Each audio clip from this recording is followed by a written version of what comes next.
If you're new to Chicago, and especially if you're new to public transit, Chicago's transit can be pretty confusing. If, for example, you were in Franklin Park and wanted to go to the Chicago Theater, here are the transit options you are presented with. Pretty overwhelming. However, once you know a couple things, it becomes a lot more clear. Let's start with some background on trains in Chicago. There are three main train services operating in the Chicago area: CTA, Amtrak, and Metra. CTA, or Chicago Transit Authority, operates transit mostly within city limits. I have a separate video about that if you want more information. Amtrak operates cross country routes, which is likely only applicable if you're going very long distances. Metra is what we'll focus on today. Metra operates commuter rail services, mostly to the suburbs. There's also an additional passenger rail line, which we'll touch on briefly, the South Shore line, which is not connected to Metra but operates in a very similar manner. Metra trains operate in a hub and spoke model. Looking at this Metra map, you can see all the commuter rail lines basically start far out in the suburbs and make their way downtown. However, not all the Metra lines converge at a single downtown station. You can see here that there are 5 downtown stations served, depending on the train line. Ogilvy Transportation Center, sometimes abbreviated to Chicago OTC, Chicago Union Station, LaSalle Street Station, Van Buren Street Station, and Millennium Station. Each Metro line has, somewhat confusingly, two names: a full length one and an abbreviation, which are used interchangeably. For example, the Union Pacific North line is abbreviated as the UP-N, not to be confused with the UP-NW or UP-W. So, if we return to our Franklin Park to downtown trip, we can now see that all the transit options include either MD-W or NCS as the first leg. Using our newfound knowledge, we know that these are both Metra lines. A lot of suburbs will likely have only one Metra line option, but Franklin Park happens to be near the Milwaukee District West, MDW, and also the North Central Service, NCS lines. We won't focus on the remaining legs of the journey because those are all CTA after you get closer to downtown.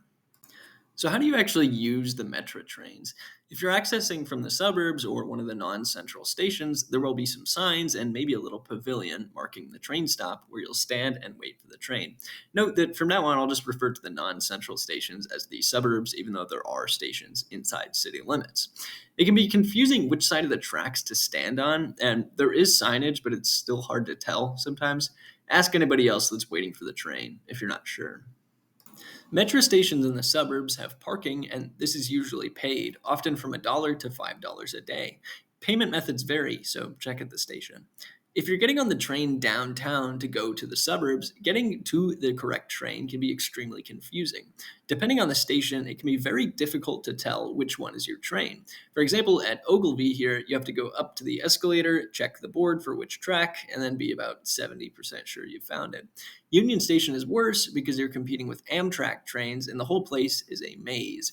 It would be difficult to discuss every station here, so if you're riding the Metro for the first time, arrive at your station at least 30 minutes early to make sure you can get where you need to go. For timing, the Metro website makes it very easy to understand the schedules. Click on your line, then select your from and to station, the general date and time, and it'll give you options. Payment for Metro trains works like this. You'll get on the train, sit down, then the conductor will come around to check your ticket. Most people use the Ventra app, where you can select your train line and station, pay on there, and show a little pattern-looking thing that is your ticket. Probably 85% of people do this, but if you don't want to download an app, at large stations there are either ticket vending machines or people behind counters selling tickets, or if you're at a station that doesn't have one of these, you can pay cash to the conductor when you get on the train. So, once you're on the train, the hardest part is knowing when your stop is coming. There are no digital displays to tell you. Basically, have your map of the stops up and listen for announcements and watch the signage at stations as they come up, remembering which station is immediately before your station so you can be prepared. When your station comes up, be sure that you are at one of the doors that opens. Sometimes not all doors open. Basically, just look for other people getting off or train conductors and follow their lead.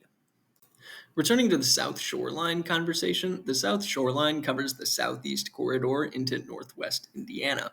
It terminates at Millennium Station downtown. Payment is very similar to Metra, although you can only use the South Shoreline app, not the Metra app, to pay for it. So that's basically how commuter rail works in Chicago. It can be very confusing the first few times, so don't feel bad if you're scrambling. But after a few times, if you're taking the same line each time, you'll get the hang of it. Thanks for watching.